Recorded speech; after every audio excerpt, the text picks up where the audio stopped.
My brother stood on the stage, accepting a standing ovation, while I sat in the back row holding the envelope he'd told me not to bring.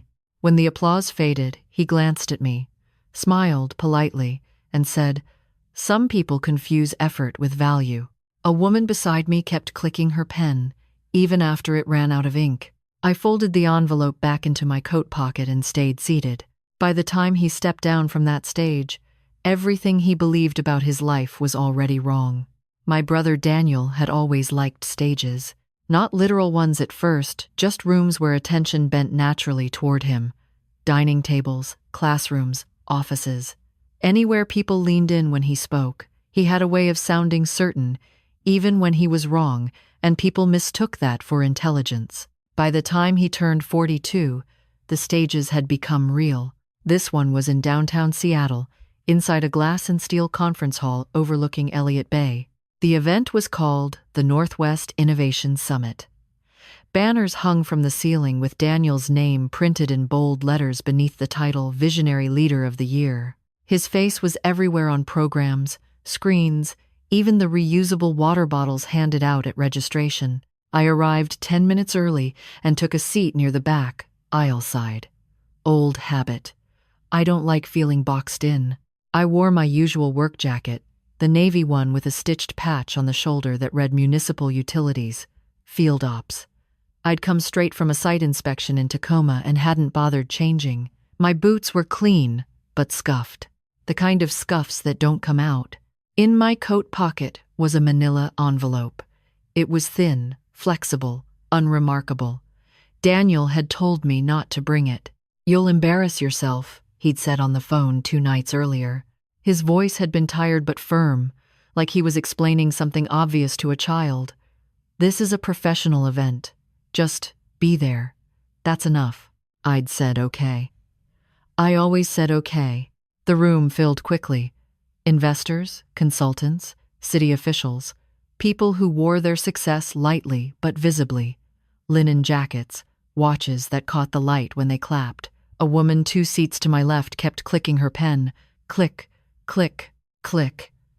Even after the ink ran out, when Daniel walked on stage, the applause rose fast and full, like it had been waiting.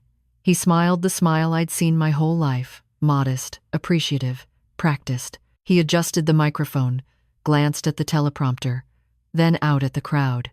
"My journey," he began, "has always been about seeing what others overlook." I looked down at my hands. They were steady. They always were. Daniel talked about innovation, about leadership, about building systems that scale.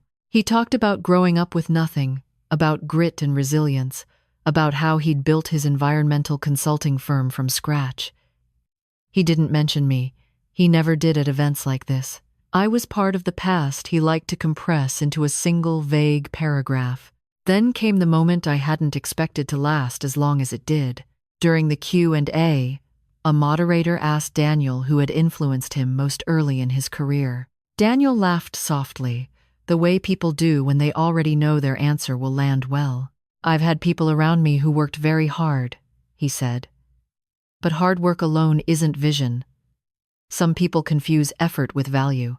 A ripple of polite laughter moved through the room. Daniel's eyes flicked toward the back row, toward me, just for a second. I didn't look away. The woman beside me stopped clicking her pen. The moderator smiled and nodded, satisfied, and moved on. The moment passed. Applause followed.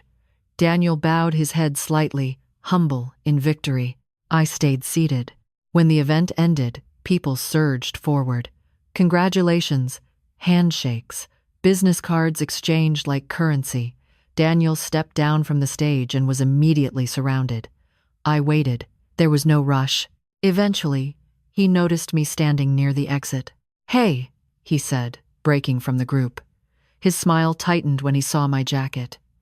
"You made it." I said I would. "Has a fime." He glanced at my coat pocket, then back at my face. "You didn't." I did. His jaw set.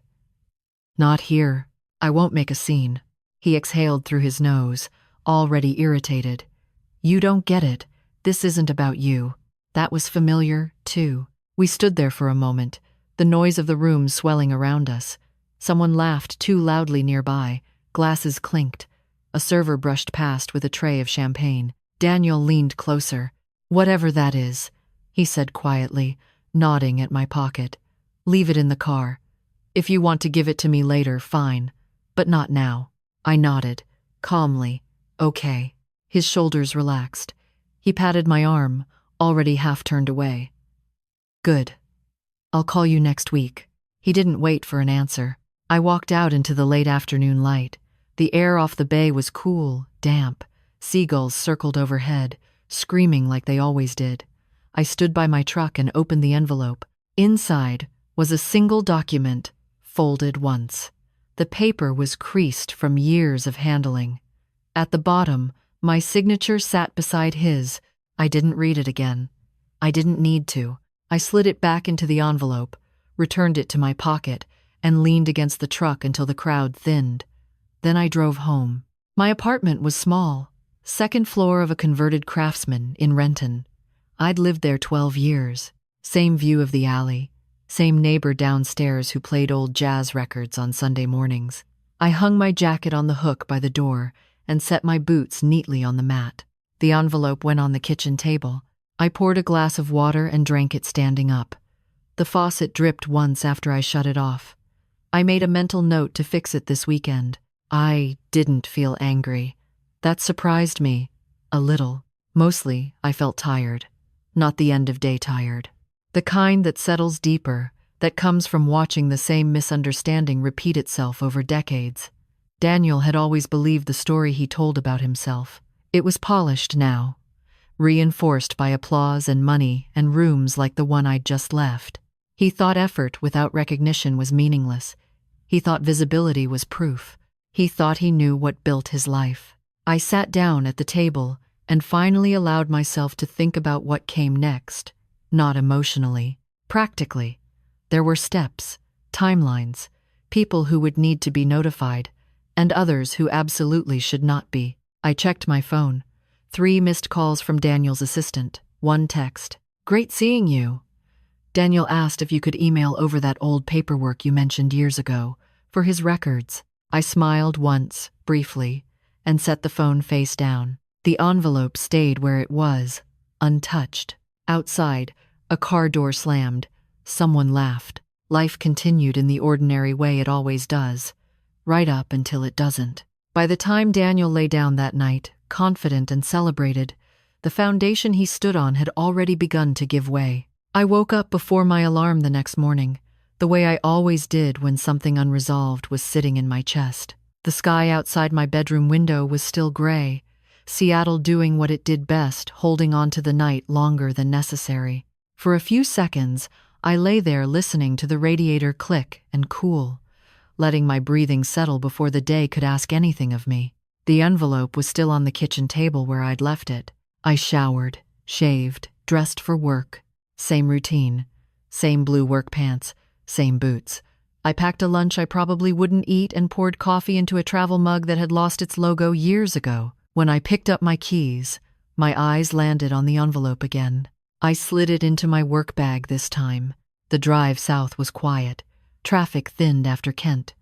I crossed the bridge over the Green River just as the sun started breaking through the cloud cover, turning the water a dull silver. I'd driven this route thousands of times, heading to pumping stations, treatment facilities, inspection sites most people never thought about unless something went wrong. That suited me fine. At the job site, nobody mentioned the summit. Nobody knew where I'd been the night before. To them, I was just Mark, the senior systems technician who showed up early, checked pressure gauges twice, and fixed things before they broke. I liked it that way. Around mid-morning, my phone buzzed in my pocket. I didn't check it until my break. 2 more texts from Daniel's assistant. 1 missed call from Daniel himself. I didn't respond. Instead, I finished my sandwich, wiped my hands, and pulled the envelope from my bag. I walked to my truck and sat in the driver's seat with the door open, boots on gravel, the smell of oil and damp earth in the air. I unfolded the document slowly. It was an agreement dated 21 years earlier. A joint filing. 2 brothers, 1 idea, 1 system. I'd written most of it by hand before it ever went to a lawyer, back when Daniel still called me to ask what I thought before making decisions, back when we were building something instead of branding it. At the bottom of the page, the clause everyone else had ignored. I read it once. Then again, nothing had changed. I folded the paper back into the envelope and placed it carefully on the passenger seat. I didn't feel vindicated. I felt confirmed. There's a difference. That afternoon, I took the long way home. I stopped at the grocery store, bought a few things I didn't need: milk, eggs, a bag of apples. The cashier didn't look at my face when she handed me the receipt. I didn't mind. Back at the apartment, I cooked dinner, washed the dishes, and sat at the small desk by the window. I pulled open the bottom drawer and took out a folder labeled in black marker, Archive. Inside were copies, emails printed before inboxes could be wiped, schematics, revision logs, inspection reports, years of documentation, organized and dated, kept not out of suspicion but habit. I'd always believed if you built something real, you kept track of it. Daniel hadn't.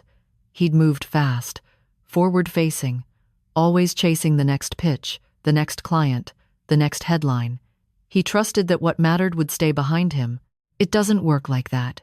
I spent the next 2 hours scanning documents into my computer, cross-checking dates, flagging anything that intersected with regulatory oversight. I wasn't looking for revenge. I was looking for accuracy. Truth has a shape, and I wanted to see all of it laid out. When I was done, I leaned back in my chair and rubbed my eyes. Outside, the alley light flickered on. Somewhere downstairs, jazz drifted up through the floorboards. My phone buzzed again. This time, it was Daniel. I let it ring. He called again 10 minutes later. Then once more. Finally, a voicemail. "Mark," he said, his tone tight but controlled. "I don't know what this is about, but my assistant says you have some paperwork I asked for. If you're upset about yesterday, we can talk like adults. Call me." I deleted the message without responding. The next morning, I took a personal day. I drove downtown and parked near the waterfront. The building I walked into didn't have a sign that drew attention. Just a brass plaque near the door with an agency name most people wouldn't recognize unless they'd needed it before. Inside, the lobby was quiet, neutral colors, clean lines. A receptionist looked up as I approached. "I have an appointment," I said. She checked her screen and nodded. "Mr. Harris will see you now." The man who stood to greet me was younger than I expected. Early 40s, maybe, neatly dressed, calm eyes. "Mark," he said, offering his hand. "Have a seat." "I'm due it." I placed the envelope on the table between us, but didn't open it. "I want to understand exposure," I said, "not hypotheticals. Actual risk." He nodded, not surprised. "Tell me what you're concerned about," I told him, not emotionally. Chronologically, I explained how the system had been designed, who had authored what, where oversight had been assumed instead of confirmed. I spoke carefully, choosing my words the way I always did when explaining a problem that couldn't afford misunderstanding. When I was done, he opened the envelope and read the document slowly. His expression changed in stages. First curiosity, then focus, then something like disbelief. "You kept this," he said quietly. "Yes. And your brother, does he know this clause exists?" "He's forgotten." Mr. Harris leaned back in his chair. "This isn't minor. This affects compliance, liability, ownership of responsibility." "I know. If this comes to light," he said, choosing his words, "it won't just be uncomfortable. It could destabilize his entire operation." I nodded. "That's why I'm here." He studied me for a long moment. "Why now?" I thought about the stage, the applause, the sentence Daniel had spoken so easily. "Because accuracy matters," I said, "and because this was always coming." When I left the building an hour later, the sky had cleared completely. The water sparkled. Ferries moved back and forth, steady and unbothered. I stood for a moment watching them, feeling something loosen in my chest.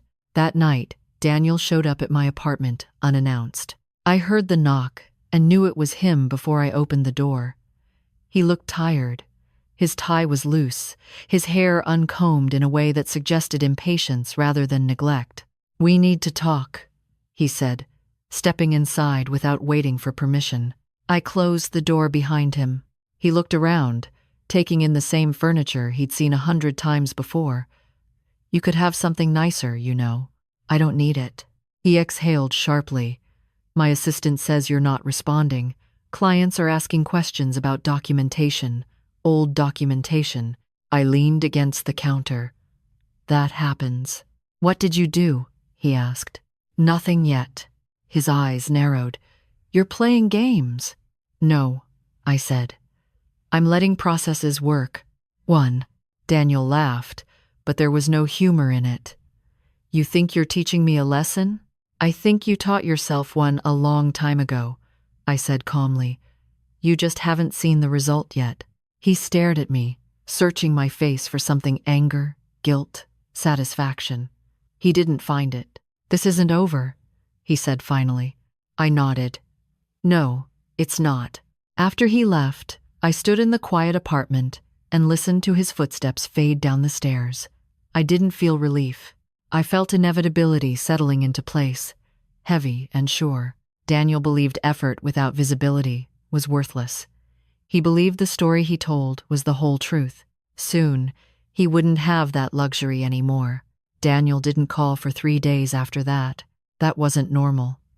Even when he was angry, he liked control, and control meant contact. Silence meant he was either recalculating or being distracted by something shinier. I suspected both. I went back to work like nothing had changed. That was the part people never understood about me. They thought restraint meant weakness, that if I wasn't reacting, I wasn't acting. The truth was, I'd built my entire life around things that didn't need an audience: pipes buried underground, backup systems no one noticed until the primary failed, redundancies that only mattered when everything else went quiet. On Thursday morning, my supervisor stopped by my station. "City audit's coming through next week," she said. "They're reviewing cross-agency partnerships. Might be some questions." I nodded. "All right." "You're calm about that," she said, half joking. "I like questions," I replied. She smiled and moved on. That afternoon, I stayed late, not because I had to, but because I wanted the solitude. I pulled up my personal archive again, this time not scanning but organizing, laying out the timeline the way an outsider would see it. Not brothers, not history, just facts. Daniel had taken the system we'd designed in our 20s and turned it into a consulting empire. Environmental risk modeling, infrastructure resilience, sustainability forecasts. It sounded clean, impressive, necessary. What the marketing never mentioned was that the original framework, the one everything scaled from, had been mine. I'd built it while working night shifts and weekends, testing models against real municipal data, refining them when theory failed in practice. Daniel had been better at selling it. I'd been better at making sure it worked. We'd agreed, back then, that it didn't matter whose name was louder, that the system mattered more than credit. That agreement was in the envelope. And so was the part Daniel had forgotten. Any external application of the system without documented compliance verification required joint authorization. Not symbolic, legal, binding. At the time, it had seemed unnecessary. We trusted each other. Trust ages poorly when ambition outpaces memory. On Friday, I took another personal day. This time, I drove east, past the suburbs, toward a low concrete building surrounded by government vehicles. The Department of Environmental Oversight wasn't a place you went unless you had to, or unless you wanted something clarified officially. I signed in at the front desk and waited. The conference room smelled faintly of coffee and paper. A woman in her 50s entered, followed by a younger man carrying a tablet. "Mr. Caldwell," she said. "I'm Director Hayes. This is Mr. Liu from Compliance." We shook hands and sat. "I understand you have concerns about an external consulting firm operating under a legacy framework," she said. "Yes. Can you be specific?" I slid a folder across the table. Not the envelope. Copies. Enough to be clear without being dramatic. They read in silence. Mr. Liu frowned first. "This authorization clause," he said. "This was never filed with us." "No," I said. "It wouldn't have been. It predates their current contracts. If yous..." Director Hayes looked up. "Are you saying your brother's firm has been deploying this system without full verification?" "I'm saying the system requires oversight that hasn't been documented." "That's serious," she said. "I know." She leaned back slightly. "Why bring this to us now?" The question again. "Because the system works," I said. "And when it fails quietly, in ways that don't look like emergencies until they are." They exchanged a glance. "What kind of failures?" Mr. Liu asked. "Environmental impact, underestimation. Infrastructure stress misclassification. Long-term risk being presented as short-term savings." Director Hayes closed the folder. "If this is accurate, there will be a review." "I expect there should be." She studied me. "This will affect your brother." "Yes." "Are you prepared for that?" I didn't answer right away. I thought about the stage, the applause, the sentence he'd chosen so casually. Some people confuse effort with value. "I am," I said. "When I left, I didn't feel triumphant. I felt heavy, the way you do when you've set something large in motion and know it won't stop just because you step aside." That night, Daniel finally called. I let it ring twice before answering. "What did you do?" he demanded, skipping any pretense. "I asked questions," I said. "You went to the oversight board?" "Yes." His voice dropped. "Do you have any idea what that triggers?" "I do." This affects contracts, city partnerships, federal grants." "I know." "You could have come to me," he said. "We could have handled this internally." I leaned against the counter, the same spot as before. "You didn't want internal, you wanted visible." There was a pause. I could hear him breathing. "You're doing this because of that stupid line," I said. He snapped. "At the summit." "No," I said. "You said that line because of this." Silence again. Longer this time. "You think you're morally superior because you stayed small," he said finally. "Because you hid." "I didn't hide," I replied. "I built." "You're jealous," he said, and I heard relief in his voice. Relief that he could reduce it to something familiar. "No," I said calmly. "I'm responsible." The word landed heavier than I expected. "Call it off," Daniel said. "Whatever you submitted, retract it. That's not how this works." "You owe me," he said. "We're family." I closed my eyes briefly. "We were partners. You chose something else." He hung up without another word. I stood there for a moment, phone still in my hand, then set it down. Over the next week, small things began to shift. Daniel's firm postponed a press release, then another. An upcoming expansion announcement quietly disappeared from their website. A city council meeting agenda was revised at the last minute. None of it was public yet. But pressure has a way of showing itself early to those who know where to look. At work, nothing changed. I inspected valves, reviewed reports, corrected junior technicians when they rushed. One afternoon, a new hire asked me why I never applied for management. I considered the question, then answered honestly. "Because I prefer knowing what breaks first." He nodded like that made sense. On Sunday evening, I sat at my desk and opened the envelope again. This time, I didn't just read the document. I remembered the night we'd signed it. Pizza boxes on the floor, Daniel pacing, excited, talking about the future like it was something he could already see. "We're going to change everything," he'd said. "We are," I'd agreed. I hadn't been wrong. I slid the paper back into the envelope and placed it in the drawer, beneath the archive. Daniel still believed the story where he was the visionary and I was the labor behind the curtain.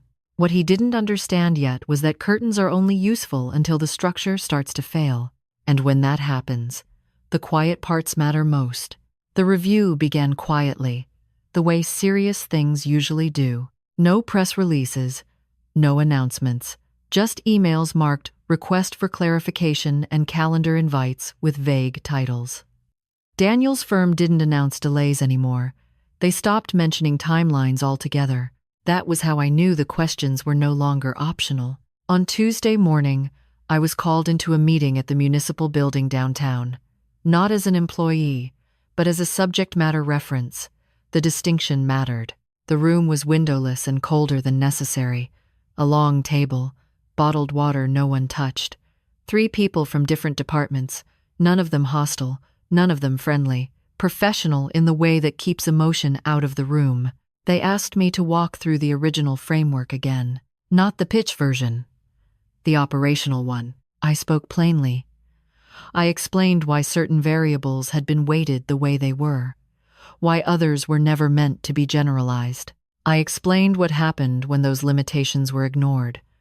I didn't speculate. I didn't accuse. I described. One of them stopped me halfway through. "Why wasn't this disclosed during procurement?" she asked. "It was," I said, "in the original filings." She frowned. "Those documents aren't in the system." "They wouldn't be," I replied. "They were never submitted." Silence followed. Not shock, calculation. When the meeting ended, one of the men lingered. "Off the record," he said quietly. "How confident are you that these deployments are compliant?" I met his eyes. "I'm confident they aren't." He nodded once. "That's what we needed to know." By Thursday, Daniel's assistant stopped calling. Instead, I received a formal request from a federal oversight office asking for clarification on authorship and authorization. The tone was neutral. The implications were not. I took the day off again. This time, I drove north, toward a nondescript building near Everett. The sign outside was small, almost apologetic. Inside, the security was thorough but polite. Another conference room, another table. A woman introduced herself as counsel, another man as an analyst. They had already read everything I'd sent. "We're not here to assign blame," the counsel said. "We're here to establish responsibility." "That's fair," I replied. They asked about my role after the partnership dissolved, why I hadn't objected sooner, why I'd allowed the system to be used the way it was. "I didn't allow it," I said. "I assumed oversight existed." The analyst tapped his pen. "You assumed incorrectly." "Yes. Why didn't you verify?" I paused. "Not long, just enough. Because I trusted my brother," I said. The word brother didn't shift the room the way Daniel seemed to think it would. It didn't soften anything. If anything, it hardened it. The counsel nodded slowly. "Trust isn't a defense," she said, "but it explains timing." I left the building 2 hours later with a copy of the request for full cooperation and a timeline that no longer belonged to me. Outside, the sky had darkened. Rain started as I reached my truck. Not a downpour, just enough to coat the windshield and blur the world at the edges. That night, Daniel didn't call.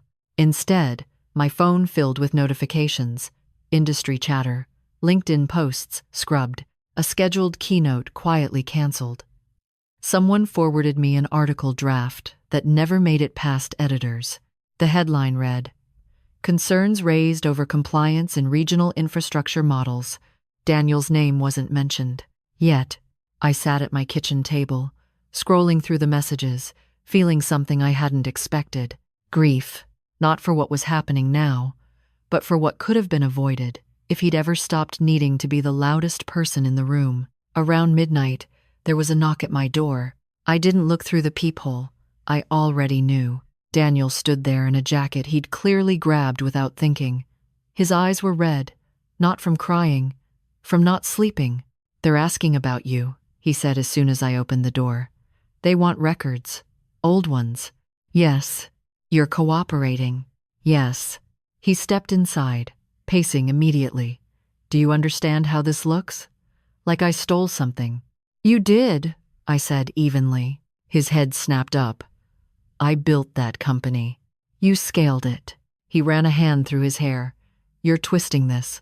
The system evolved." "It was altered," I replied. "Without authorization. You never objected. You never asked." He stopped pacing and looked at me. Really looked, like he was seeing me clearly for the first time in years. "Is this about control?" he asked. "Because you never had it?" I shook my head. "It's about responsibility. You detached the system from the limits that made it safe. No one got hurt," he snapped. "Not yet," he laughed sharply. "You always talk like that, like you're guarding some invisible disaster. That's because you only notice disasters after they happen." Daniel stared at me, his jaw working. "You think you're better than me," he said quietly. "No," I replied. "I think I was more careful." He looked away.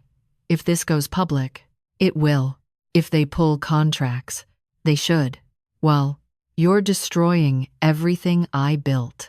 I took a breath. "I'm correcting what you ignored."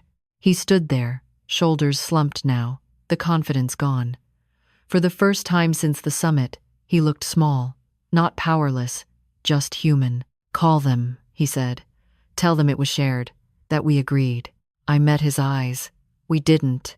"You're my brother," he said, voice cracking. "Don't do this." I felt the weight of that sentence, the years behind it, the nights we'd stayed up building something together. "I didn't," I said quietly. "You did." He left without another word. After the door closed, I stood in the silence and listened to my own breathing. It was steady, controlled, the way it had always been when things mattered. The next morning, the request came through officially. Full disclosure, full audit, temporary suspension pending review. Daniel's firm was no longer leading the conversation. For years, he'd believed effort without visibility was worthless. Now, visibility was the thing undoing him. And effort quiet, documented, patient was the only thing keeping the truth intact. The suspension didn't stop the work. It changed the kind of work being done. Daniel's firm wasn't allowed to deploy anything new, but what they'd already implemented was now under a microscope. That's when the second layer started to show. I was asked to sit in on a technical review call the following Monday, not as a witness this time, but as a reference point. Someone who understood the system before it had been dressed up and sold. The call lasted 3 hours. At first, the questions were narrow. Versioning, assumptions, boundary conditions. Then they widened. Deployment sites, municipal adaptations, adjustments made for efficiency. That was the word that kept coming up. Efficiency. One of the analysts shared their screen. A model output chart appeared, familiar at a glance, wrong on inspection. The margins were compressed, long-term stress variables flattened, risk curves softened. "Who authorized this modification?" someone asked. There was a pause. "This adjustment was standard practice," another voice said. "It improved adoption rates." Adoption rates, not accuracy, not safety. I leaned forward. "That change wasn't neutral," I said. "It delays failure indicators." The room went quiet. "Delays?" the analyst asked. "Yes," I said. "It makes systems look stable longer than they are." Another chart appeared, then another. Side-by-side comparisons, original framework versus deployed version. The difference was subtle, almost elegant, and devastating. One of the city engineers spoke up. "We relied on these projections for long-term infrastructure planning." "I know," I said. "So did 3 other counties." Someone else added. That's when the word negligence entered the conversation. Not shouted, not accused, just placed carefully on the table like something fragile and sharp. After the call ended, I sat alone in my apartment, staring at the wall. The jazz downstairs had stopped. Rain tapped softly against the window. This wasn't about professional rivalry anymore. It hadn't been for a while. It was about a pattern Daniel had fallen into without noticing. Or worse, while noticing and choosing to continue, he'd optimized for perception, for speed, for growth. He'd taken something designed to protect people from invisible risks and made it invisible itself. The next request came from the federal review team. They wanted deployment logs, change histories, internal communications around model adjustments. I had my own archive, But this time, what they needed wasn't mine. They needed Daniel's. 2 days later, I received an email copied to several addresses. We've identified discrepancies between reported model integrity and internal modification records. Please advise on any additional undocumented changes. Daniel called within minutes. What are they talking about? He demanded. They found the compression, I said. That was a refinement. It was an override. You're splitting hairs. No, I replied. You're blurring consequences. His breathing was loud on the other end of the line. This is turning into something it doesn't need to be. It's turning into what it always was. You're enjoying this, he said suddenly. The accusation surprised me, not because it was cruel, but because it was desperate. No, I said. I'm managing it. It's not managing my collapse, he snapped. I'm preventing a larger one. He laughed bitterly. You always needed to be the one fixing things. I always needed things fixed. There was a long silence. Then he said quieter, They're talking about liability now. I know. They're asking who signed off. I didn't answer. Mark, he said, if they trace this back to me, they will. What do you want? He asked. An apology. Credit. I closed my eyes briefly. I want the truth, documented. That destroys me. No, I said. What you did is destroying you. He hung up. By the end of the week, the scope expanded. What started as a compliance review became a risk reassessment across multiple municipalities. Projects were paused. Emergency funds reallocated. City councils convened special sessions. Still no headlines with Daniel's name. But people in the room knew. I was asked to attend another meeting. This one in person. A conference room with maps pinned to corkboards. Infrastructure diagrams layered with red and yellow markers. An engineer pointed to one section. If these projections are off, we're underprepared by at least 5 years. Another shook her head. We trusted those numbers. The trust in the room felt heavy, not abstract, personal. That's when the final piece surfaced. A junior analyst, young, nervous, cleared his throat. There's something else. He pulled up an internal email thread. Daniel's name was at the top. The subject line read, Model Simplification for Client Confidence. The email wasn't dramatic. No criminal language, no threats. Just Daniel, explaining that certain outputs confused stakeholders and that simplifying risk profiles would improve buy-in. Buy-in, not accuracy. I watched the faces around the table as they read. No one looked angry. They looked disappointed. That's worse. The analyst scrolled further. Another email, then another. A pattern of decisions, not mistakes, choices. One of the oversight officers looked at me. Did you know about this? No, I said. He never shared internal modifications. She nodded slowly. That matters. When I left the building that afternoon, my phone buzzed with a message from Daniel's assistant. Daniel has been asked to step back temporarily while the review continues. Temporarily. I sat in my truck for a long time before starting the engine. Daniel had built his identity on being indispensable, the one with vision, the one people listened to. Now he was being asked to be quiet while others reviewed his work. That kind of silence breaks people. That night, he came again. Not angry this time, deflated. He sat at my kitchen table, head in his hands. I didn't think it would go this far. That's the problem, I said. He looked up at me. I never wanted to hurt anyone. I know, I replied. And I meant it. He laughed weakly. I wanted to make things simpler.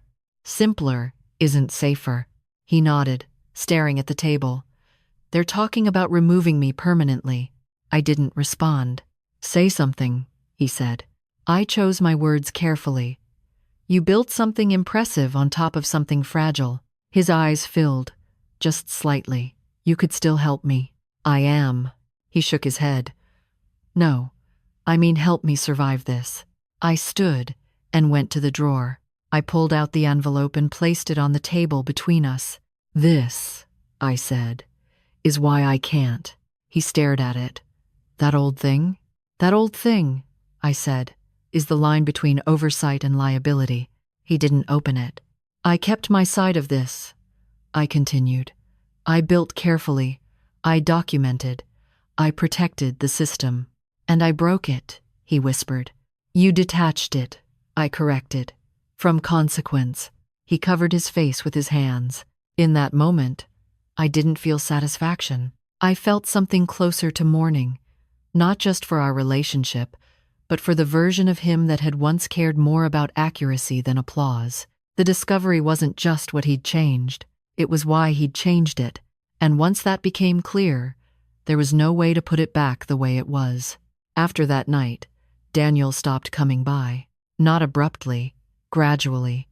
Like someone easing away from a fire once the heat becomes undeniable. His assistant sent a final update, formal, restrained, informing me that Daniel would no longer be the primary contact during the review process. All communications would go through counsel. That was the moment I understood the last illusion had broken. For weeks, I'd assumed Daniel believed he could still talk his way out of this. Explain it, reframe it, find the right room, the right audience, the right narrative. That's what he'd always done. But the shift to counsel meant the language had changed. No more vision, just exposure. I went back to work full-time. There's something clarifying about physical routines when your mind is crowded. Inspections, measurements, reports, things that either meet standard or don't. No room for persuasion. One afternoon, while checking a pressure valve at a wastewater facility, my phone buzzed in my pocket. I ignored it until the job was done. When I checked, there were 4 missed calls, all from my mother. That made my stomach tighten. I called her back immediately. "Mark," she said, her voice thin. "What's happening with your brother?" The question was careful, measured. She already knew something was wrong. "What did he tell you?" I asked. She hesitated. "He said there were misunderstandings, that people were overreacting." I closed my eyes. "Did he ask you to call me?" "Yes. I exhaled slowly. "I'm sorry you're being pulled into this." She was quiet for a moment. Then, softer, "Should I be worried?" I thought about lying, about smoothing it over the way Daniel always had. But the cost of that habit was standing in front of us now. "Yes," I said, "but not for the reasons he thinks." She didn't press. She never did. "All right," she said, "just don't forget he's still your brother." "I know," I replied. And I did. That evening, Daniel texted me, "We need to talk. Just us. Before this gets any worse." I stared at the message for a long time. Part of me wanted to answer, to explain, one last time, where the line had been crossed, to point out exactly when things could still have been corrected quietly, to warn him what the next phase would look like if the review continued. But I knew how that conversation would go. He wouldn't hear caution. He'd hear betrayal. He wouldn't accept responsibility. He'd search for leverage. He'd frame my silence as malice and my cooperation as punishment. And if I warned him, truly warned him, he would act. He would try to move assets, reshape narratives, protect himself in ways that would make everything worse. For everyone, sometimes not warning someone isn't cruelty, it's containment. I didn't reply. The next morning, the official notice arrived. A multi-agency audit would be conducted, not just of Daniel's firm, but of all projects using the modified framework. Independent verification teams would be assigned. Public disclosure protocols prepared. Daniel would be interviewed under oath. I sat at my kitchen table with the letter spread out in front of me, coffee cooling beside it. The words were neutral, procedural, but I knew what they meant. This was no longer a review. It was an unraveling. I thought about calling Daniel then, about telling him to get a lawyer he trusted, not one chosen for optics, about advising him to stop talking to anyone except counsel, about reminding him that every email, every offhand comment, would be read without context. But again, I didn't. He had ignored limits for years. Now the limits were no longer mine to explain. At work, my supervisor pulled me aside. "I don't need details," she said. But I need to know if this affects you. I shook my head. It doesn't. She studied my face. You sure? Yes, she nodded. Then keep doing what you're doing. Addict. I appreciated that. Not the trust, exactly, but the lack of spectacle. By the end of the week, the story broke. Not explosively, carefully. An article appeared in a regional paper. No photos. No adjectives. Just a headline that read, Infrastructure Risk Models Under Federal Review. Daniel's name appeared in the 5th paragraph. The phone started ringing after that. Old colleagues, mutual acquaintances, people who hadn't spoken to me in years suddenly curious about my perspective. I didn't answer most of them. I didn't owe them commentary. One call I did answer surprised me. It was Daniel's wife, Claire. We'd never been close, polite but distant. She'd always treated me like an artifact from Daniel's early life, something to be acknowledged but not examined. Mark, she said, I'm sorry to call you like this. It's fine, I said. He's not sleeping, she continued. He keeps saying you know how to fix this. I was quiet. Is that true? She asked. I chose my words carefully.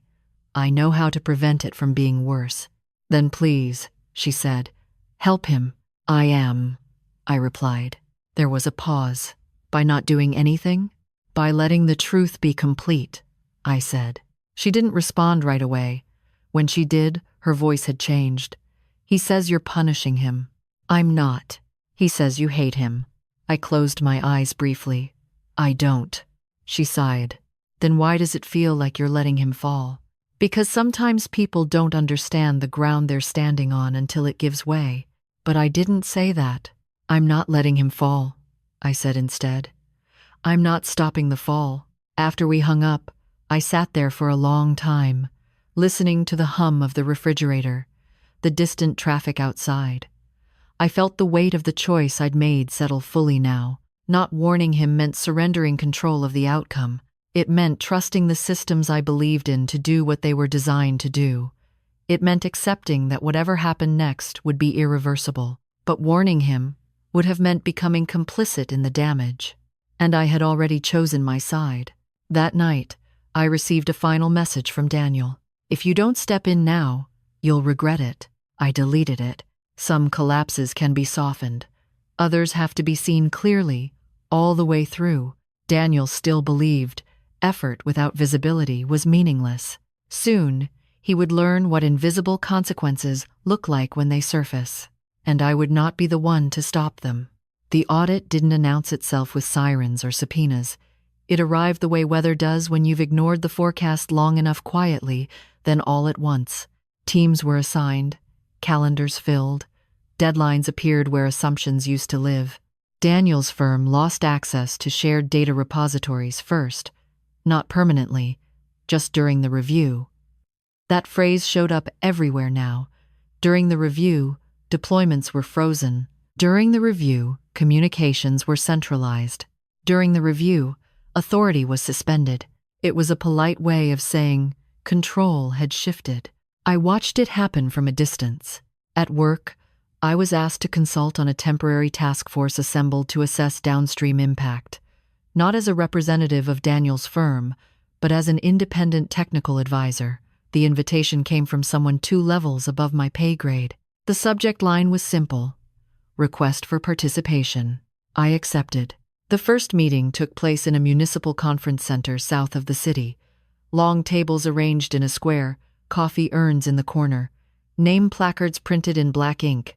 Mine read, Mark Caldwell Systems Verification. No last name recognition, no explanation needed. As people filtered in, I noticed something else. Several of Daniel's former clients were present. City planners, infrastructure directors, people who had once spoken his name with confidence. Now, they avoided it. The meeting opened with a summary of scope. What had been paused? What was being reviewed? What decisions would be made independent of prior relationships? Then the chair looked at me. Mr. Caldwell, you're familiar with the original framework. Can you explain its intended limitations? I stood and spoke, not passionately, not defensively. I explained the system the way it had always existed in my mind, precise, conditional, careful. I explained why certain shortcuts were never meant to be taken, why speed was the enemy of safety in systems that dealt with delayed failure. No one interrupted. When I finished, the chair nodded. "Thank you. That aligns with our preliminary findings." Across the table, a man I recognized from one of Daniel's keynote photos stared at his notes. After the meeting, two people approached me quietly. One asked, "Why didn't we know this before?" I answered honestly, "You trusted the wrong signals." The second asked, "Why didn't you stop him earlier?" I didn't answer that one. That afternoon, Daniel's firm issued an internal memo. It was leaked within hours. Due to ongoing reviews, certain leadership responsibilities will be reassigned to ensure transparency and continuity. Daniel's name appeared nowhere in the memo. I read it once and closed the file. That night, my phone rang from an unknown number. I answered. "Mark," Daniel said. His voice sounded different, flatter, like it had been sanded down. "They removed me from client-facing work," he said. "Temporarily." "Yes," I replied. "They said it was procedural." "It is. You're advising them," he said. "Not a question." "Yes." His breathing came through the line. "So this is how it ends." "It's how it stabilizes," I said. He laughed once, sharply. "You're still pretending this is about systems." "It always was." "No," he snapped. "This is about you finally being seen." I didn't rise to it. "They canceled the Phoenix contract," he continued. "Pulled it entirely. Years of work. That contract was based on projections that aren't defensible," I said. "You know how much that cost us. I know how much failure would have cost them." Silence followed. I could picture him pacing, running numbers in his head that no longer balanced. "You think this makes you righteous?" he said quietly. "No," I replied. "It makes me accurate." He hung up. 2 days later, the next move landed. A federal notice was issued suspending Daniel's firm from bidding on new public infrastructure contracts pending the audit's outcome. Private work could continue, but the message was clear. The engine that had fueled his growth was offline. Daniel didn't call after that. Claire did. "They've frozen our accounts," she said, panic barely contained. "Not seized, just restricted." "That's standard," I said. "For how long?" "I don't know." She swallowed audibly. "We might have to sell the house." I felt the weight of that, not abstractly, viscerally. "I'm sorry," I said. She was quiet for a moment. Then, "He keeps saying you could stop this." I didn't respond. "Mark," she said, her voice breaking, "is there anything you can do?" I thought about the envelope, the clause, the line that separated oversight from exposure. I thought about how easily I could have buried it years ago, how no one would have known. "There's nothing I should do," I said. That night, I received an email from the task force chair. "We'd like you to lead the interim verification unit while the audit proceeds." I read the message twice. This wasn't a promotion. It wasn't even a reward. It was a necessity. Someone had to take responsibility for something that could no longer be left unattended. I accepted. The next morning, I walked into the municipal building through a side entrance and was handed a temporary badge. It didn't have my title printed on it, just my name. Inside, the mood was tense but focused. People weren't panicking, they were recalculating. During the first briefing, I laid out what would happen next. Independent models would be run. Worst-case scenarios evaluated. Long-term stress tests applied honestly, without smoothing. It would take time. It would be uncomfortable. But it would be real. At the end of the meeting, someone asked, "What happens to the original firm?" I didn't answer. That wasn't my decision anymore. Later that day, a junior analyst approached me hesitantly. "Can I ask you something?" he said. "Yes." "Why didn't you just take credit back then? For the system?" I considered the question. "Because credit wasn't the point."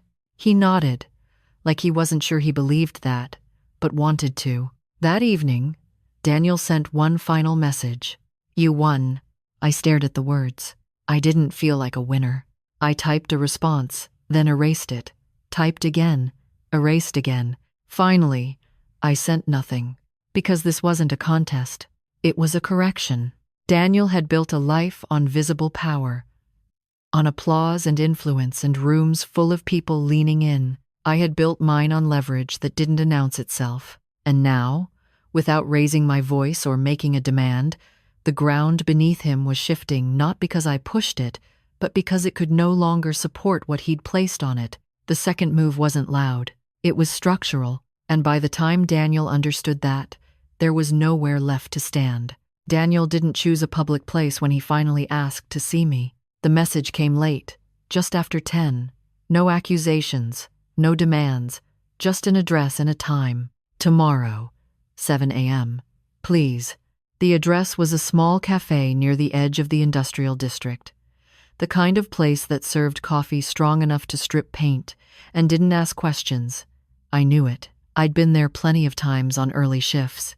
I arrived a few minutes before 7 and took a seat near the window. The tables were scratched wood, the floor uneven. A bell jingled every time someone came in. Behind the counter, a woman wiped mugs with a towel that had seen better years. Daniel arrived exactly on time. He looked older, not in the way people age gradually, but in the way stress rearranges a face when it's given too much room. His jacket hung looser. His eyes were ringed with something darker than fatigue. He didn't order coffee. He just sat across from me and folded his hands on the table like he was bracing for impact. "I don't have much time," he said. "You asked for this," I replied. He nodded. "I know."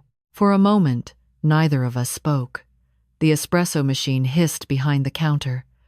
A delivery truck rumbled past outside. "They're not just reviewing anymore," Daniel said finally. "They're reconstructing."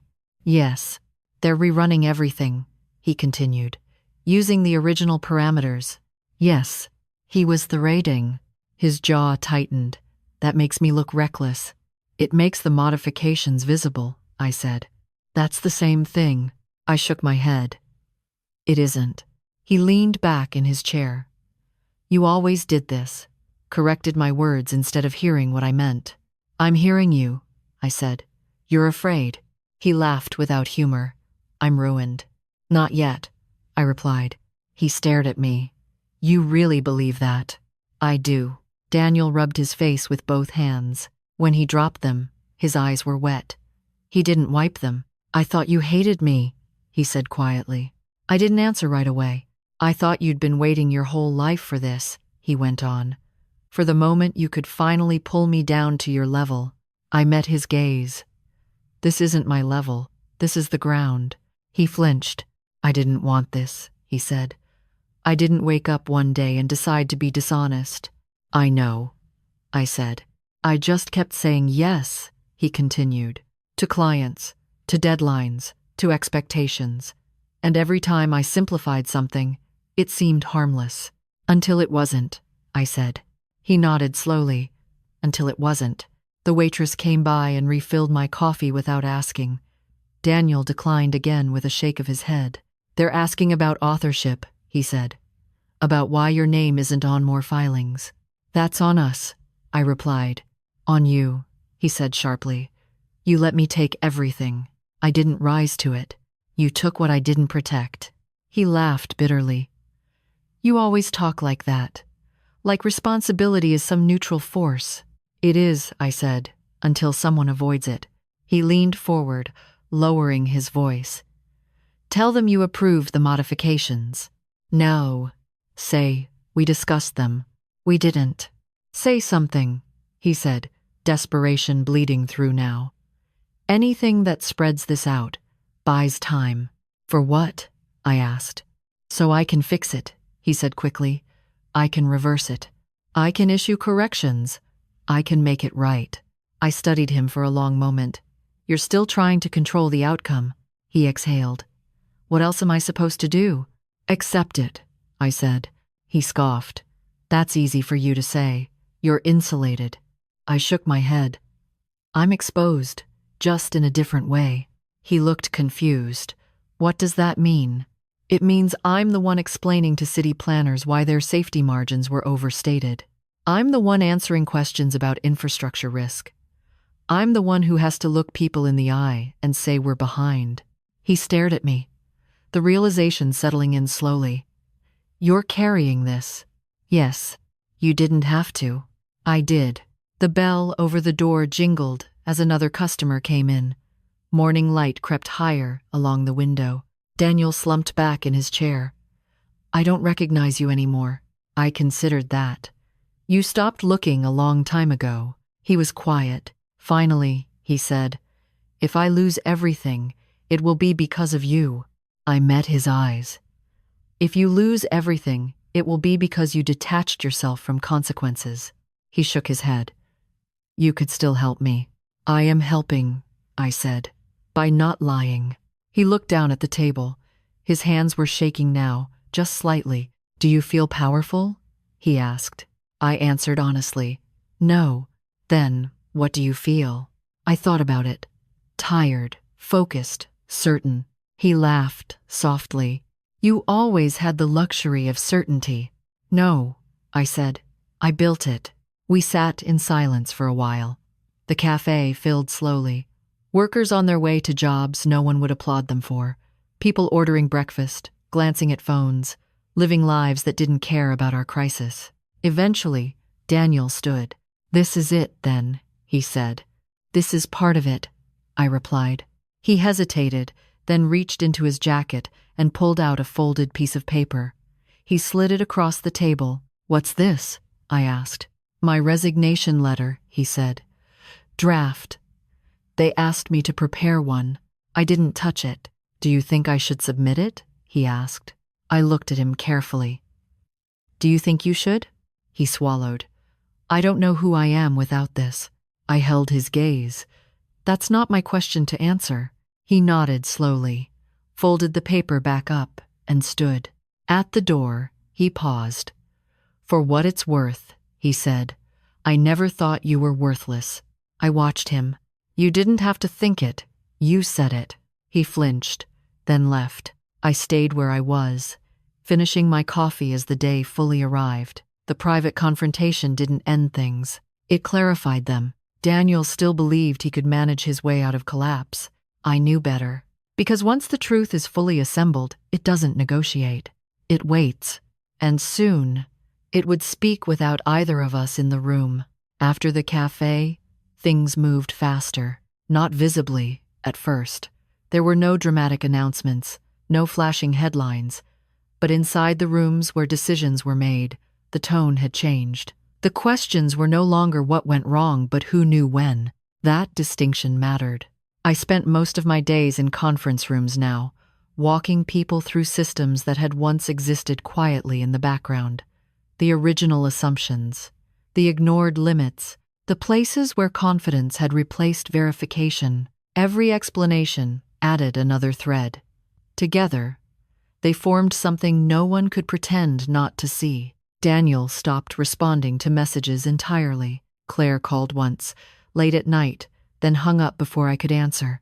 She didn't call again. At work, my supervisor asked me if I needed time off. No, I said. This is where I need to be. She nodded. That figures. I'm in 2 row. The audit team completed its preliminary findings on a Friday afternoon. The report wasn't long, but it was precise. It outlined a pattern of decision-making that prioritized client reassurance over structural accuracy. It named the modifications. It traced the approvals. Daniel's name appeared multiple times. So did mine.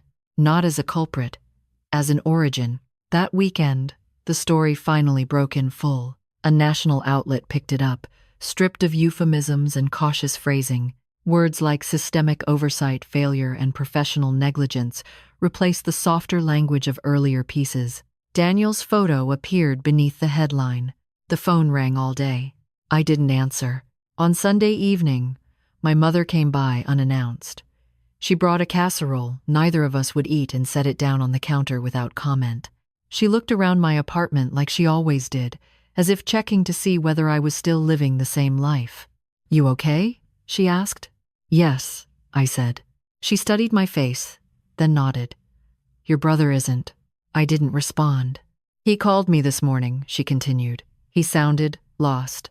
I thought about the cafe. The resignation letter folded in his jacket. I'm sorry, I said. She sighed. I don't know how we got here. I looked at her. We didn't get here all at once. She reached for my hand, squeezed it briefly, then let go. Just don't disappear, she said. I won't. We're hard. That night, an email arrived from the Federal Oversight Office. Formal interviews scheduled. Attendance required. Daniel's name was first on the list. Mine was last. The interviews took place over 3 days. I wasn't present for Daniel's. I didn't need to be. I knew how those rooms worked. Calm voices, direct questions, silence doing most of the work. When it was my turn, I sat across from 2 investigators who had already read everything. They asked about authorship, about intent, about why I hadn't intervened sooner. I answered honestly. I believed the system would be used as designed, I said. When I learned it wasn't, I acted. Did you benefit from the delay? One of them asked. No. Did you resent your brother? I paused. I resented being dismissed, not being overlooked. They exchanged a glance. Do you believe he acted maliciously? No, I said. I believe he acted expediently. They nodded, as if that distinction mattered, and I thought it did. When the interviews ended, I walked out into the late afternoon light, feeling drained but steady. The process was no longer mine to influence. It belonged to the machinery of accountability now. 2 days later, Daniel resigned. Not quietly, publicly. A statement was released through his firm's website. Carefully worded, full of responsibility without admission. Commitment to transparency, trust in the review process. His photo was removed from the homepage that same afternoon. Claire emailed me that night. He's not handling this well. I didn't respond. The following week, the firm's board announced restructuring. Several senior leaders stepped down. Projects were reassigned. The name remained, but the presence behind it had shifted. Daniel had become a liability they needed distance from. I ran into someone I recognized from the summit while grabbing lunch near the municipal building. He hesitated when he saw me, then approached. I didn't know, he said awkwardly. I nodded. Most people didn't. You were always quiet, he said. I still am. He looked like he wanted to say more, then thought better of it and walked away. That night, Daniel called. It was the first time in weeks, I answered. They want to disbar me from federal consulting, he said without greeting. I'm sorry, I replied. They say it's not punitive, he continued, just protective. That's how it works. He laughed softly. You sound like one of them now. I always did, I said. There was a pause. Then, I don't know what to do next. I thought about the question carefully. Neither did I, once. When? When the thing I thought defined me stopped. He was quiet. I don't hate you, he said suddenly. I know. I wish you'd warned me. I closed my eyes. You wouldn't have listened. He didn't argue. They're scheduling a public hearing, he said. Final one. Yes. They want you there. Yes. Tization wanted. Why? Because the truth doesn't end in private, I said. He exhaled slowly. I don't think I can face it. You will, I replied. Whether you're ready or not. After we hung up, I sat in the quiet apartment, listening to the familiar sounds, the radiator, the distant traffic, the ordinary life I'd never tried to escape. Daniel's life was unraveling publicly now. Mine was narrowing, toward responsibility, toward work that mattered, without applause. The unraveling wasn't dramatic. It was thorough. And there was one last piece yet to fall into place, one truth Daniel still didn't see, even now. When it did, nothing he believed about his success would remain intact, and there would be no one left to argue with it. The hearing was scheduled for a Tuesday morning, not at a courthouse, but at a federal administrative building downtown. Glass facade, security desk, fluorescent lighting that made everyone look slightly washed out. It wasn't designed for drama, It was designed for record. I arrived early and sat in the second row. Not the front, not the back. Close enough to hear everything, far enough not to become the focus. Daniel arrived 10 minutes later. He wore a suit that had once fit him better. The shoulders sagged. The tie was knotted too tightly, as if he'd pulled it down to keep himself upright. Claire walked beside him, her hand hovering near his arm without touching it. He saw me immediately. For a moment, I thought he might come over, say something, anything. But he didn't. He looked away and took his seat at the table reserved for respondents. The room filled slowly. Officials, review board members, observers from municipal agencies, a few journalists, notebooks already open, no cameras, just pens. When the chair called the session to order, the room quieted completely. The findings were presented methodically. No raised voices, no dramatic pauses, just facts, timelines, documentation projected onto a screen that didn't care who was watching. Daniel sat very still. They explained how the original framework had been altered, how risk compression had shifted long-term vulnerabilities out of view, how those changes had been approved internally without disclosure to oversight bodies. Then came the part Daniel hadn't anticipated. Authorship clarification, the chair said, glancing at her notes. Mr. Caldwell, please stand. I did. For the first time since the summit, since the cafe, since everything began to fracture, Daniel looked directly at me. This system, she continued, was originally designed by Mr. Mark Caldwell. The documentation confirms sole authorship of the core architecture and explicit limitations placed on its application. A murmur moved through the room. Daniel's face drained of color. The clause requiring joint authorization for external modification, she went on, was never rescinded. The words landed heavily. Daniel's attorney leaned toward him, whispering urgently. Daniel didn't respond.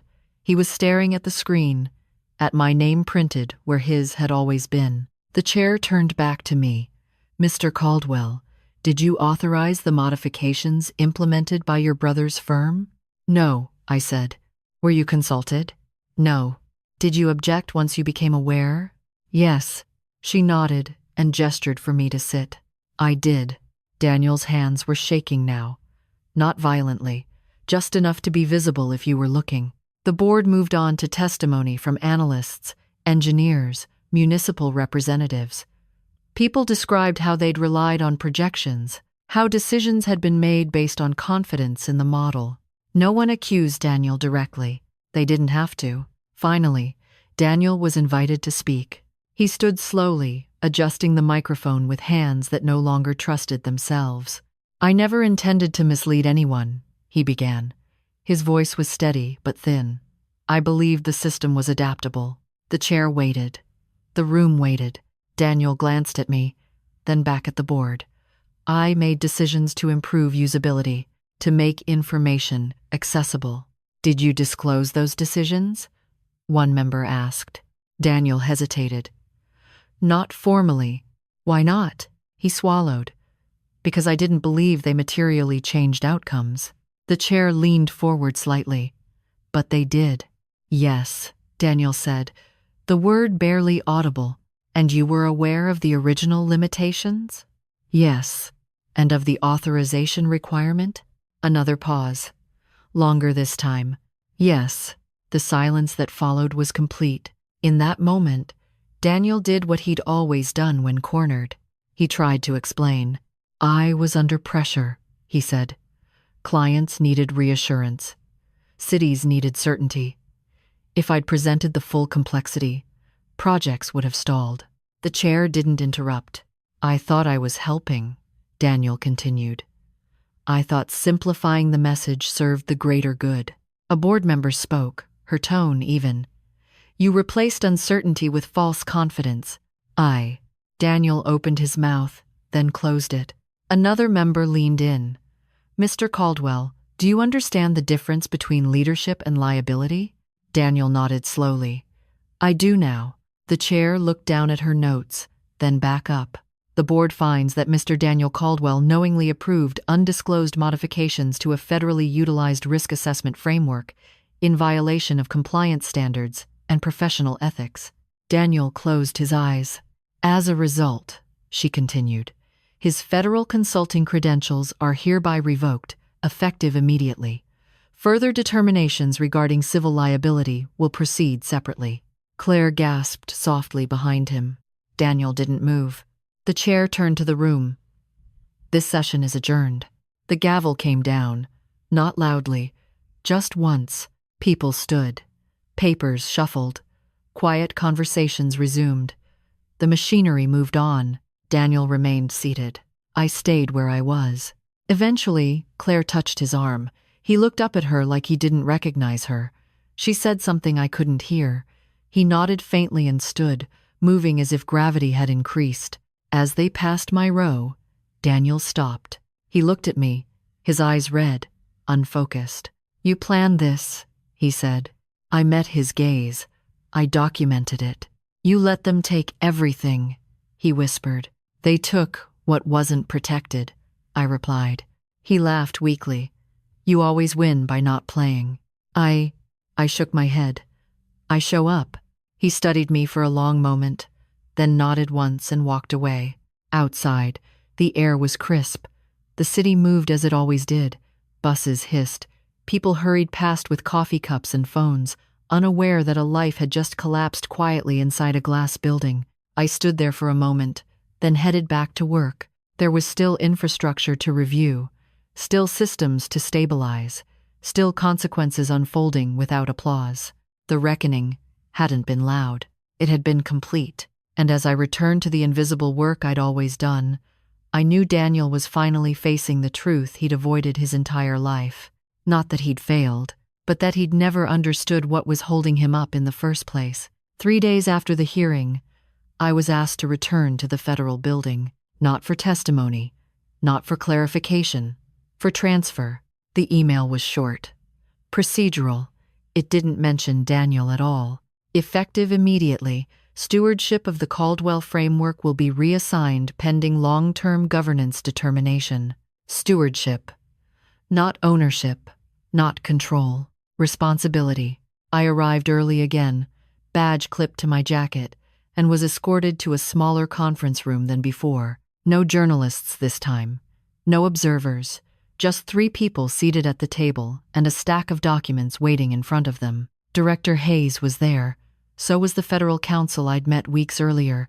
The third was a man I didn't recognize, older, with a careful way of watching the room. They asked me to sit. "This is not a disciplinary meeting," the counsel said. "It's administrative." I nodded. Director Hayes folded her hands. "We've reviewed the full history of the framework, not just its deployment, but its conception." I stayed quiet. "The system was built with safeguards," she continued. "Ethical ones, technical ones, governance triggers." "Yes," I said. "The audit revealed something unexpected," the older man said. His voice was calm, almost curious. "You anticipated misuse." I looked at him. "I anticipated pressure." He nodded. "And you built something in response to that pressure." I didn't correct him. Director Hayes slid a document across the table. "You embedded a verification dependency." "Yes." The counsel leaned forward. "A dependency that activates when risk compression exceeds a defined threshold." "Yes." The room was silent for a moment. The older man spoke again. "In plain terms, you designed the framework so that if it was altered improperly, it would eventually flag itself." "Yes," I said. "And not internally," he continued. "Externally." "Yes." Director Hayes exhaled slowly. The audit wasn't triggered by a complaint or by an investigation. I felt my chest tighten slightly. "It was triggered by the framework itself," she said. "By the alert you designed into its architecture." The words settled into the room. The counsel looked at me carefully. "You didn't just document the system. You ensured it." I thought about the long nights, the redundancy layers Daniel had laughed at, the checks that seemed unnecessary when everything was working. "Yes," I said. "I did." The older man smiled faintly. "Most people don't build for their own absence." "I didn't," I replied. I built for misuse. Director Hayes nodded. Which means this entire review process, every flag, every escalation was initiated by your original design. I said nothing. The council tapped the document. Your brother believed visibility was power. I met her eyes. He believed speed was. She nodded. You believed accountability was. The room fell quiet again. Finally, Director Hayes spoke. We're placing the framework under federal custodianship, but we'd like you to oversee the transition. For how long? I asked. As long as it takes, she said. Or until you decline. I looked down at the document. It wasn't a contract. It was an acknowledgement, a recognition of intent. I'll do it, I said. They didn't look surprised. When I left the building, I didn't feel victorious. I felt emptied out.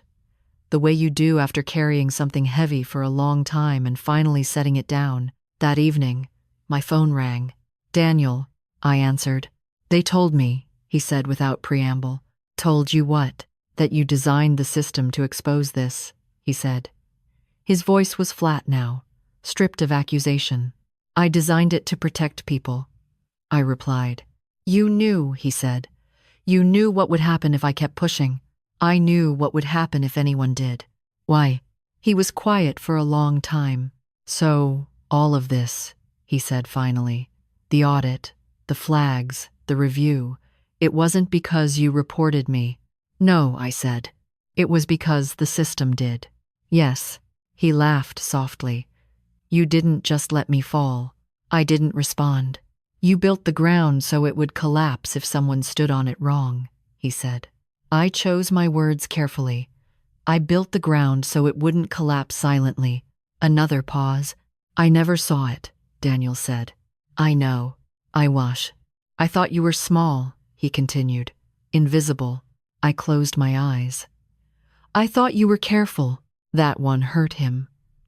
I could hear it in the silence that followed. Do you feel justified? He asked. No, I said. I feel relieved. He exhaled. They're saying civil cases might follow. I know. Claire wants to know if you'll testify against me. I didn't hesitate. I'll testify to the truth. He laughed once, hollow. You always do. End quote. After we hung up, I sat in my apartment and looked around. The same furniture, the same view of the alley.